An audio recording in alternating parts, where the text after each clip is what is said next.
Please rise for the Pledge of Allegiance.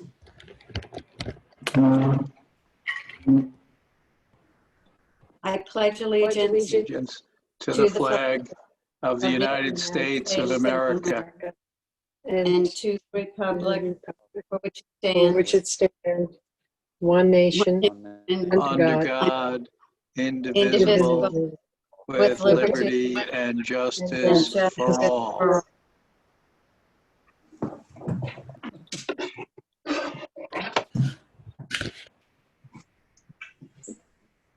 Okay, well, welcome to our really weird, oh, Eric, you could start recording, please. Our regular Board of Education meeting, our budget hearing, I guess that's it. Yep. I think the first thing we're going to do is go do the budget hearing, David. Let me do roll call first and then we can go. Oh, yes. Yeah. Oh, and don't forget the evacuation, Patty. Yes. You all know how to evacuate from your present room, so I won't tell you. Paulette O'Frias. Here. Judy Fouché. Here. John Crean. Here. Scott Latham. Here. Brian Tobin. Here. Okay. Okay. Right. So the SED required budget hearing is, what do we have to do exactly, David? Or Chuck? So we have Caroline here. Yeah, well, I'm going to turn it over to Chuck in a few moments here. And I'm just going to ask Patty by way of either the agenda, which is not in front of me. I do apologize. Does it matter who goes first? It says SED required budget hearing first and then the library budget presentation. Okay. Thank you, Paulette. You're So welcome. just to cut to the chase, Mr. Scheid has done a number of presentations. I believe the last Zoom meeting, virtual board meeting, included a PowerPoint presentation. This is really just a summary. He's not doing a formal official presentation. That's been done. The budgeting process has involved a number of, public opportunities, even pre-COVID-19, when people were able to come at the very onset of the process. Back in January, believe it or not, it seemed like a whole nother world. Well, it was a whole nother world. But that was the opportunity for the public to weigh in on their thoughts on the budget. So from that point forward, the budget has been finalized, and I'm going to turn it over to Mr. Scheid, and he's just going to provide some key highlights of the budget. Chuck? Okay, great, thank you. So it's my pleasure, as Dr. Gamberg said, or Mr. Gamberg said, I would like to just do a recap of some of the budget numbers. So next year's proposed 2020-21 budget has a dollar amount of $31,010,000. That is a 1.33% budget-to-budget increase from 1920. This budget includes all current programs, rollover, staffing, and it also includes, at the end, we cut at least $200,000, again, just to try and help out the taxpayers. And with this budget, we have a tax levy increase. The percent is 1.47% increase for the tax levy, up to $27,600,000. And this amount, it's important to note that it is under the tax cap levy limit. The levy limit was up to 2.21% we could have gone up to. And again, with the cut of $200,000, again, it brought it under, down to the 1.47. Again, I think it's a very economic friendly budget. And again, all programs are maintained. One of the key things we're looking at is to pay down, if not all, the energy performance debt, but hopefully a good chunk or a piece of it. Again, we expect savings in the 1920 year for some unanticipated, basically not spending money. So we hope this way with some of the monies we save this year, we'll be able to save taxpayers over the next up to 10 years, which is the energy performance. And I think that's all I have. Is there any specific questions on the budget? Chuck, the energy performance, can we do that this year, 1920, since we have an excess of funds this year? Not knowing what next year is going to bring, if there's state cuts, mid-year cuts. Exactly right. So the goal is to do everything basically by June 30th this year, the 1920 year, as you mentioned, because especially next year starts a lot of unknowns. I'm glad you brought it up because I do want to touch upon state aid. As we mentioned earlier, the budget numbers for 2020-21 for state aid include the April legislature's last numbers, which has a pandemic adjustment where the federal government was bumping up their aid for the state, but it does not have any, I don't have any drastic cuts in the state aid budget again. It's based on that, the April's, again, legislature's numbers. So there is a big concern, a lot of, rumors going around, is there going to be a 10%, 15, 20%? But again, we went with what numbers we had. Even with the 200,000, as I mentioned, the cuts, it would be tough. And again, it would be devastating, but again, I think we would be able to handle it. But again, that's just where we stand with the state aid. Again, the energy performance is all really for this year. Like I said, because we want to be careful, especially again, next year, it looks to be, it's a concerning year, especially with, again, all the COVID-19 expenses and so on. Okay, thank you for your work on that. I know it was just a presentation that we already adopted the budget at our last meeting. Thank you. Caroline, welcome. Thank you. Hello. Thanks for having me again. To present the library's budget. The Library Board of Trustees, thank you, Eric. Eric has put up our proposed budget for 2021.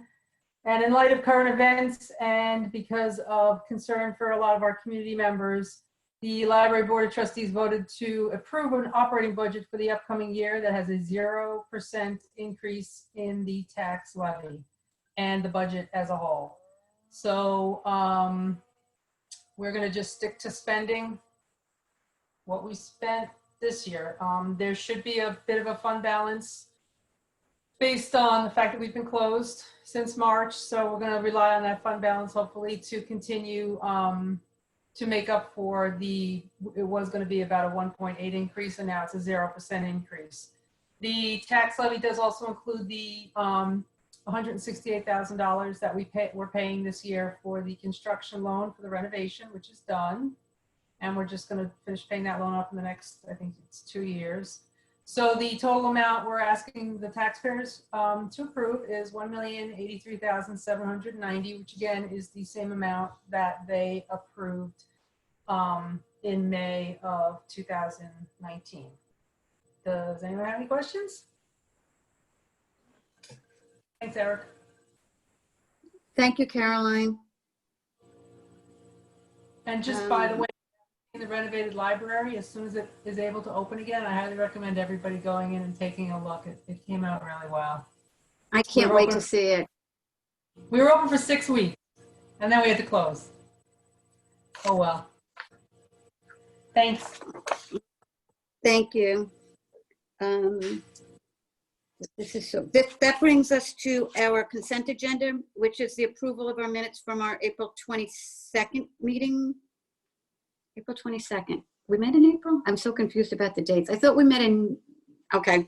And our financial matters, our bills, our treasurer's report, our monthly budget status report, transfers, extra classroom activity fund, and donations. Somebody made an anonymous donation of 6 apple trees to be planted at the elementary school, and our CSE recommendations.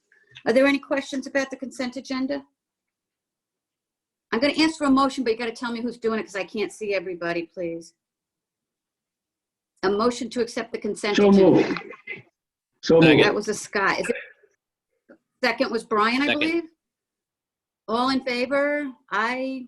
Aye. Are there any abstentions or objections? Okay, motion passes.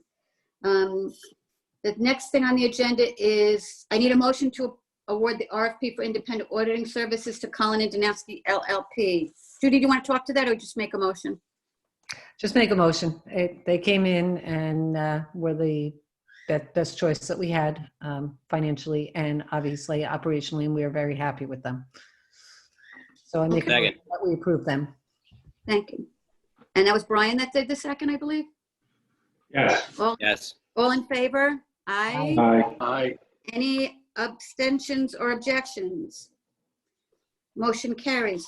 We have the tax anticipation note, the TAN note, and I'm not going to read all 6 sections of this. If anybody cares for it, they can get it at the district clerk's office, right, Patty? If anybody sees this. Yes, it'll be in the minutes as well as the agenda that's on the website. Okay, I will just read the first part of it. The tax anticipation note resolution of Southold Union Free School District, New York, adopted May 27, 2020, authorizing the issuance of not to exceed $6 million tax anticipation notes in anticipation of the receipt of taxes to be levied for the fiscal year ending June 30th, 2021. Wow, that used to be like in excess of $15 million. Yay for you, Chuck. Is there a motion to accept the TAN note? So moved. Second. All in favor? Aye. I have to do a roll call. Okay, go. Paulette Frias, Yes. Judy Fouché, Yes. John Crean, Yes. Scott Latham, Yes. Brian Tobin. Yes. Thank you. Thank you. David, it's to you, old business. I don't believe I have specific old business from our April meeting at this time. Okay, that brings it to the superintendent's report. Thank you, Mr. Frias. Well, here we are. Hard to believe that the end of May, we're still in this kind of a format. I think it's safe to say that despite the fact that to a certain degree, this is still novel and intriguing and is a bit of a lifeline to an extent, it's just not the same.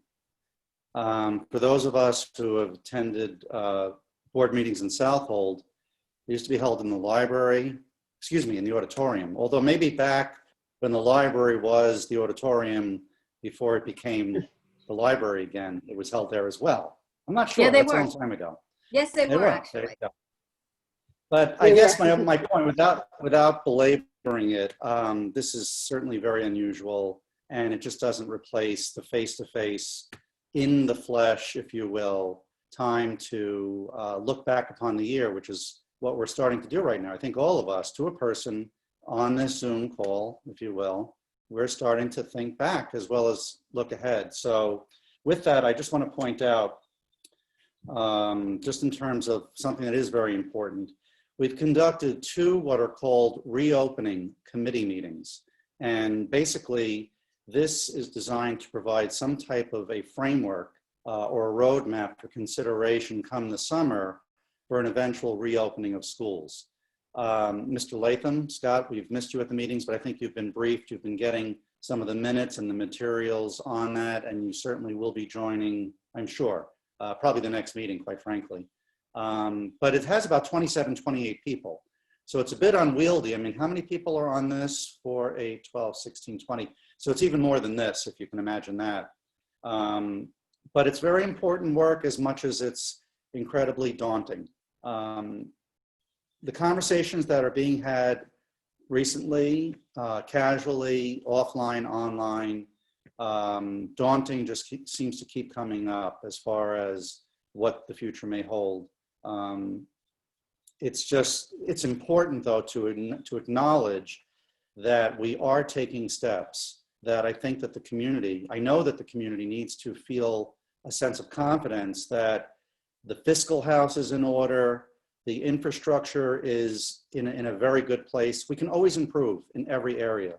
That the work that the staff, the teachers, the administrators, the support staff have done during this extended closure has been incredible.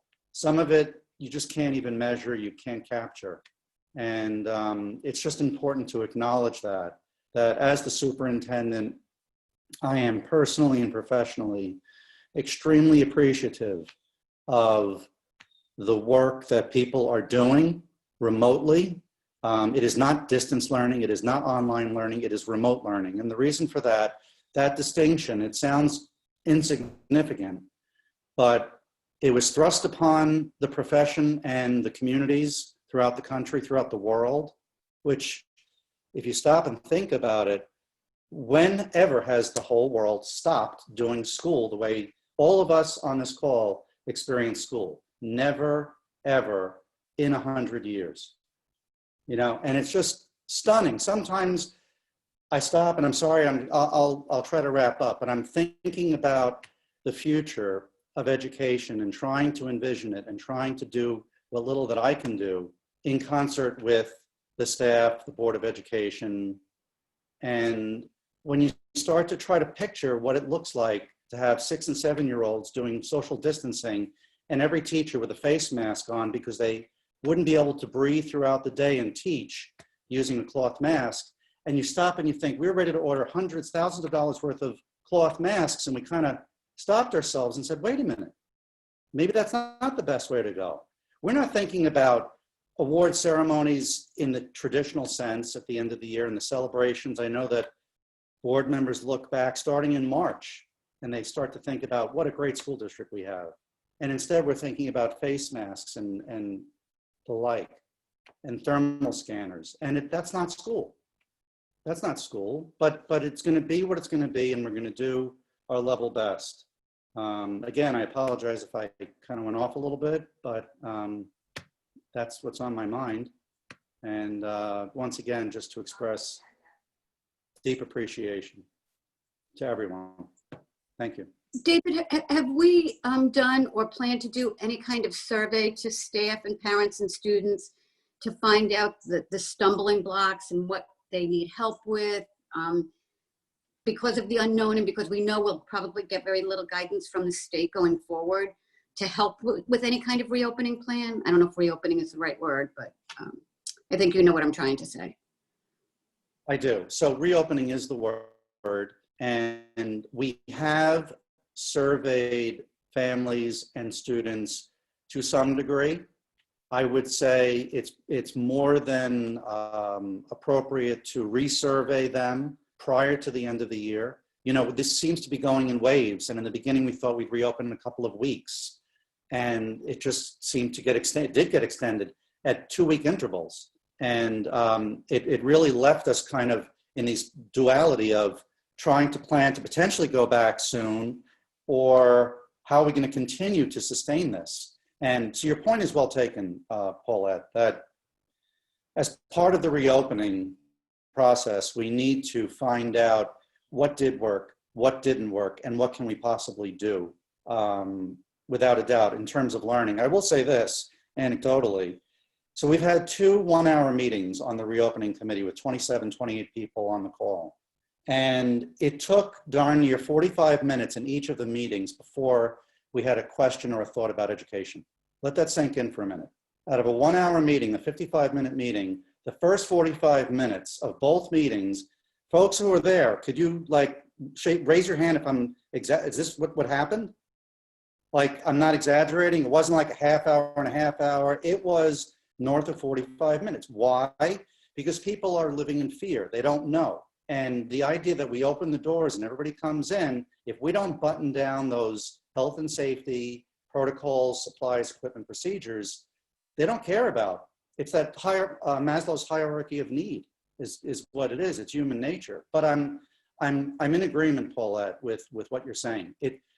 Someone suggests that we put together a handbook, a physical book on what it means to go to school in the fall, should we have to implement a wide range of procedures and protocols, including hand washing, use of bathroom, distancing, all those things that we want to codify in some format, a booklet or something. And it makes sense digitally or in paper, but certainly the educational experience is going to be, beyond the fact that if we have to close again for an extended time and we're at the same place, and are we just going to roll out the plan book from the spring of 2020, or are we going to chart maybe an improved version of it in some way? The best practices. Some of the teachers on this call right now have done some amazing things in the past 3 months. I know Ms. Berberich did a beach cleanup and was, part of a service learning project, just as an example. And maybe part of the consideration is we have to reinvent what it means to experience school for the short term. Again, I apologize for going on. No, don't apologize. Along with the survey, I was wondering if the staff was also surveyed, because I imagine for the different levels, for the different disciplines, there are different issues. And has the staff been invited to give input for, again, a stumbling blocks, or how it can be improved, or, you know, on a go forward, what their thoughts on it are? Again, without asking Ms. O'Neill or Mr. Rush to comment, they've been meeting regularly, more meetings than they've ever had or care to have, I think, believe it or not. And they've probably perfected the art and science of this process a lot better than I have, because of the number of meetings that they've had scheduled. Dr. Simonetti. So there's been not a formal survey per se, or if there has been, there's been, you know, there's a need for more. Your point is very well taken, that the staff needs to weigh in. I know that in the beginning, and Mr. Carver can probably attest to this, we had a couple of small group meetings to iron out some of the protocols, to look at there were some tech issues that Mr. Case worked on, some new technology that people have tried. There's so many unknowns, but again, your point is very well taken. It should be a standing practice that we, pardon the expression, but check the temperature of everybody and find out what's working, what's not working, and not just assume. I hope that answers the question.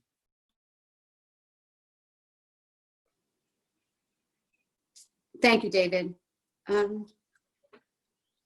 Is that it for your is that it for your report, David, or do you have more? Yes, it is. No, that's it. Okay. Okay, that brings us to personnel. And we have entering the district a full-time permanent position, Karen Bonaiuto. It only took me 12 years to learn how to pronounce that last name. An elementary teacher who's replacing Lynn Schaefer, I believe. 4-year probationary appointment effective September 2. Employees leaving the district, Janaea Langendale, I apologize, FMLA leave, effective October 12th through November 24th, 2020.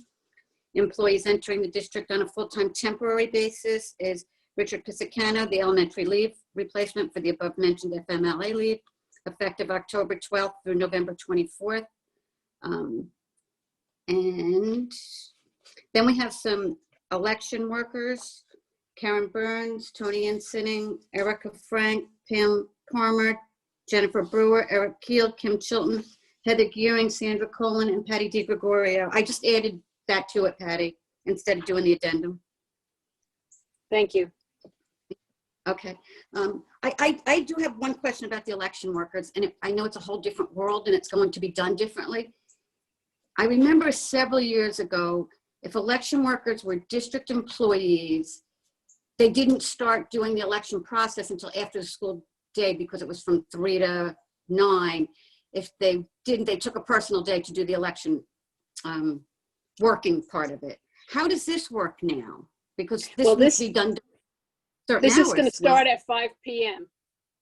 Oh, okay. Okay, so it's after the school hours then. Correct. And depending on the number of ballots that are returned and how long it's going to take to tally, you know, if there's thousands, because we sent out over, you know, 4,700 ballots, we might have a cutoff and then continue the next day. That's the general consensus of what we've been guided to do.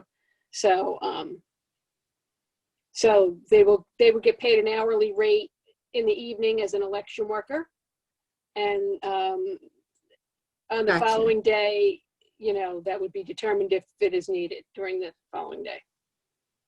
That makes sense. So everybody will be socially distanced, like in the gym? Yes, we're working on setting up 8-foot tables, 2 people at the end of each table, a whole different procedure. And will somebody from the Board of Elections be there? And no, because they're usually there to man the machines, to oversee the Right, I machines. didn't but we know won't be using the, right. Okay. I know it's an overwhelming task that you have. I don't envy you, Patty. Okay, so let's act on those and then we'll do the other 2 personnel things. A motion to approve the superintendent's recommendations. So moved. I think Is it was, that Scott and Judy? Yep. Yeah. okay, all in favor? Aye. Aye. Aye. Any abstentions or objections? Motion carries. Then we have the 10.5 CSEA contract ratification. Be it resolved that the Board of Education hereby approves and ratifies a memorandum of agreement with the Southold Civil Service Association dated May 14th, 2020. Be it further resolved that the Board of Education authorizes the execution of the successor collective bargaining agreement consistent with such memorandum of agreement. Is there a motion? So moved. I think it was John, Patty. I saw his hand go Okay. up. A second? Second, Scott. Brian? But- All in favor? You guys can unmute while we do this stuff. Okay, Scott waved on that one, so I got him. Aye. Aye. Okay, Aye. objection? Aye. Okay. Abstentions, objections, motion carries. And then we have the tenure recommendations. Mr. Gamberg, I'm going to turn this back over to you and then we'll vote when you're done. Oh, and by the way, I just want to mention to everybody, this really stinks because this is one of our favorite meetings at the end of the year with all the administrators, with tenure recommendations, and I'm so sorry that we have to do it like this. Paulette, I echo your thoughts 100%. And, you know, typically I would read from some of the comments. The board received a report for each of the tenure recommendations that I make, as they have for the past 12 years. And it includes a variety of things. It's a little slightly different for an administrator tenure appointment versus the more traditional teacher observation process that captures the body of work of those that are up for tenure. But for tonight, I just simply want to say, I'm just so appreciative to have been involved in your lives, the four of you that are here this evening virtually. I've so enjoyed a lot of the really good stuff that you guys do. And yeah. Sorry. Please don't be sorry. I wish you all well. And I'm very proud to recommend tenure for the four of you.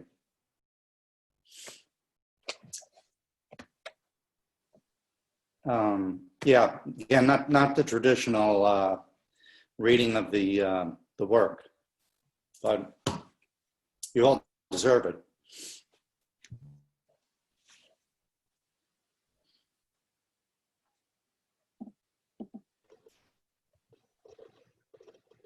Paulette, I think you're muted.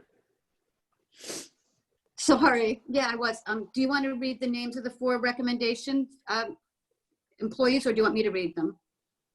You go right ahead. Okay, who we have tonight for recommendations for tenure are Stephanie Berberich, Stephen Flanagan, Matthew Pfister, and Christopher, I'm going to say it wrong, Ruggie. I'll say it both ways because I just butcher names, and I've been butchering names for the last 12 years. So I apologize. Is there a motion to accept the superintendent's tenure recommendations? So moved. That was Judy. A second? Second, Brian. All in favor? Aye. Aye. Any abstentions or no's? Sorry. Sorry, I'm not used to this. Well, we congratulate all of you. We thank you for being part of our district. And again, apologies for tenuring it this way. Thank you and welcome. Congratulations. Maybe in the fall when we have real meetings. Um, I'm sorry? it is like to say, David, thank you so much for your kind word and being exposed to an educator like yourself before your time was done is a great thing for me professionally. I'm really grateful for everybody's support and guidance through the years. It's been a great learning experience professionally, and getting to know all of you personally is really wonderful. And looking forward to a lot more years together. But thank you, David, very much, and congratulations to Stephanie, Matt, and Chris. Thank you. I'm muted. Thank you. Anyone else care to say anything about that? I've lost my agenda. Okay. Does anybody have any new business? Judy, you have a finance committee report? We're still in Judy? business, that's it. No report. Building committee report, David, I don't know if we can schedule something between, if we do a small meeting with the approved number of people distanced in the library, maybe between now and the end of the year. Well, I would say at an absolute minimum, we would schedule something like this, which is what some of the firms, the architecture firms are doing. I'm not saying that it has to be this. We can try something, and if things ease up, we could definitely look to do something in person in a safe way. I know that you had asked about the status. There's very little left on the capital project, but I still will be providing a report to the board on that. And yes, so the short answer is yes. We need to wrap that decision made up on that field too before long, I would think. It is getting very close. If I haven't sent it, it's in my draft. What happened? Yeah, I know. Sorry. It's in my draft folder. That's okay. Yeah, well, you'll get an update on that as well. Okay, thank you. But I guess what I want to say, we have not closed out the job. We're still holding their feet to the fire to get it right, and we think we're close to it being right, I guess is what I want to say. Our right. The district's Our right. The district's yes, right. I know. You know what I meant. And, Yeah, well, and it held out a long time. Yeah, what month are we in again? Well, we could, No, we it's could actually blame, what year? we can blame it on COVID. No, not this one. This one preceded that. Yeah, we just should go through the punch list before the end of the year too, and just make sure that's all buttoned up. Policy committee, Judy, Scott. We can only meet in person, so we haven't had a meeting. We'll be scheduling one. I imagine there's going to be a lot of policies going forward. Yeah, there'll probably be an avalanche. I imagine there will be. I guess we don't have any hearings of visitors, so let's do a quick board member commentary. Judy, go. Hopefully, I'll see you all soon in person. And to the 4 of you who were just granted tenure, congratulations. Looking forward to continued good work from all of you, and glad you're very glad you're part of the Southold community. So thanks, and hopefully we'll see you in September. John? Congratulations, and we're going to be in a better place real soon. We're all going to be okay. Thank you. Scott? Congratulations to the tenured.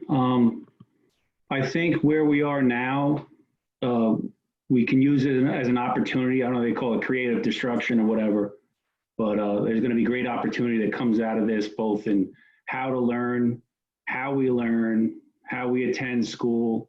So we were talking about benchmarks yesterday, and we're lucky that everybody went through this. You know, every kid in the country is out of school. So we have a mean high water or mean low water that we can all build from. So I think it's going to be an exciting opportunity as a glass half full guy. Great. Brian? Congratulations to the tenured. Welcome. And like John said, we're going to come out of this all right. It'll take a little work, but we'll be out. We'll be all right. I'll echo everybody's thoughts. Congratulations to our tenured employees. Again, apologies that it was this way, but you're probably the only teachers ever in Southold history to be tenured via a Zoom meetings. So you'll have something special to remember. I agree with what Scott said. I'm a glass half full kind of girl, and I think that we'll grow with this, as painful as it is. I want to thank the staff, the administrators, for doing what you're doing. And I think if nothing else, we've learned that teachers need to be in the classroom with the students, regardless of what somebody thinks that doesn't have the best interest in the kids at heart. I think we know that in Southold anyway. I can only speak to Southold. But I want to thank everybody. I also want to thank Patty and her staff, because I know this is a Herculean effort, and I'm not sure if everybody's aware of what's happening with the budget vote, that it's all going to be done by mail. And again, very little guidance, right, Patty? I imagine very little guidance from the state as to how to do it. So I want to encourage everybody to vote when they get their ballots, regardless of Southold or wherever you live. Our budget's super, super important, especially this year, not knowing what's going to happen in the middle of the school year. That's all I got. You muted yourself. Sorry, David, did you want to say anything else? No, I do want to congratulate everybody and thank everybody for all that you're doing during this very difficult time. And I very much appreciate the board sentiments, the optimism, and they are correct. And we are Southold strong, and we will come out of this. We will. Better for it, I believe. So thank you, everybody. Appreciate it. Thank you, everybody, for taking the time to come. Is there a motion to adjourn?